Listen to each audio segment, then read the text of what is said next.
So what if the personality trait you are, like the absolute most proud of, is actually your biggest behavioral blind spot? Usually when we take a personality quiz, we just want to be put in a neat, flattering little box. Oh, totally. We want to be told we're a visionary or a nurturer and just walk away feeling great about ourselves. Yeah. We like our self-assessments to come with really good PR. Right, exactly. But the texts we're looking at for today's deep dive take a much more ruthless approach. We're examining a collection of traditional Chinese astrological charts and behavioral summaries. And the system, well, it doesn't just flatter you, it actively hunts down your blind spots. It really does. It pulls no punches. Okay, let's unpack this. Our mission today is diving into the 12 animal cycles of Chinese astrology to help you analyze your own personality and, your compatibility with others.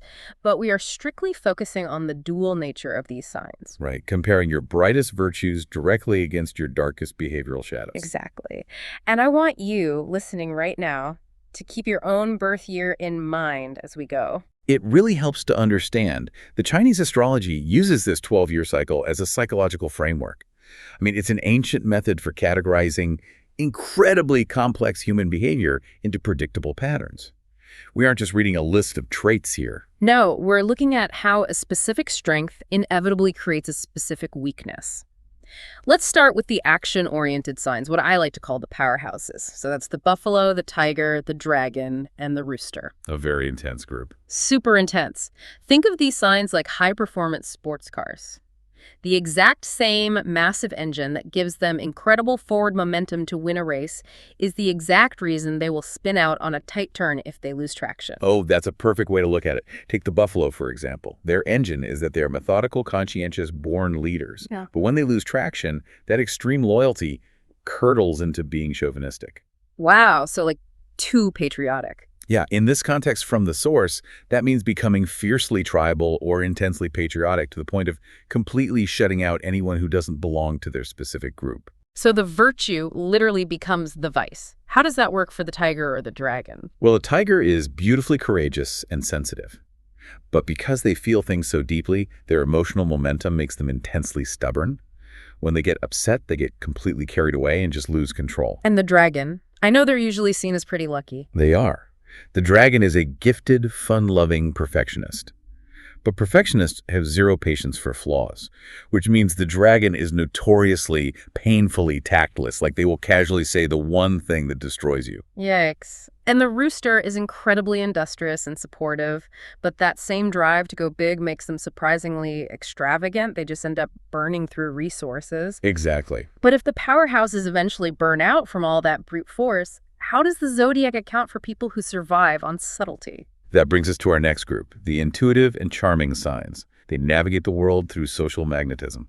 So we're talking about the rat, rabbit, snake, and monkey. Right. The rat is highly imaginative and generous, but their shadow side is that they are quick-tempered and highly opportunistic. And the snake is deeply intuitive and famously charming, but they have a reputation for being remarkably stingy. But hold on, here's where it gets really interesting.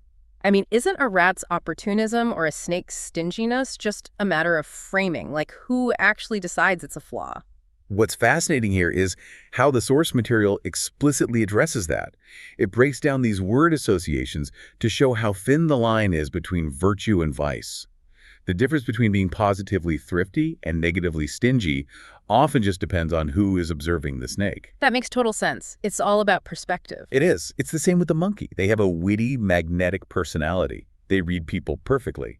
But that means they know exactly what people are capable of. Which makes the monkey deeply suspicious and distrustful. Right. Are they being astute or are they being sly? It's the exact same mechanism. Wow. And the rabbit is so affectionate and obliging, but because they rely so heavily on that social attachment, it breeds deep insecurity and a tendency to be superficial. Yeah, which leads us to the internal emotional reality of our final group, the grounded and sensitive signs, the horse, goat, dog, and pig. These earthy signs really prove that our greatest virtues directly create our greatest vulnerabilities, don't they? They absolutely do. The dog is wonderfully down to earth and altruistic, but psychologically, giving so much of yourself constantly leads to severe burnout. That's why the dog's shadow side is becoming morose, gloomy, and sharp-tongued. They resent the world they keep trying to save. Wait, looking at the source notes for the pig, I'm actually a bit confused. It says they are highly intellectual, A&E, totally naive. How can you be both? Right. Yeah, those seem like complete opposites. It does seem like a contradiction, but think about how an extreme intellectual operates. The pig is profoundly tolerant and open-minded. But if you are so open-minded that you tolerate absolutely everything, you eventually accept bad ideas or bad people. Oh, I see. Their intellect creates a blind spot of naivety. Wow. Exactly. And to round them out, the horse is incredibly diligent and placid, but carrying all that weight hides a selfish, cunning side. While the goat, who is beautifully elegant and artistic, pays for that extreme sensitivity by being constantly over-anxious and, well, always ready to complain. It really reframes the whole concept of personality analysis, doesn't it? The system isn't just a fun list of animals. It's a deeply nuanced vocabulary for human behavior. It really is. And it leaves you with an important puzzle from the source's vocabulary chart to consider about yourself. It's a tough mirror to look into. Definitely. Look at your own defining personality trait. Are you truly resolute and dogged, or are you actually just stubborn and obstinate? Is your defining trait genuinely a strength, or is it just a flaw you've managed to give really good PR to?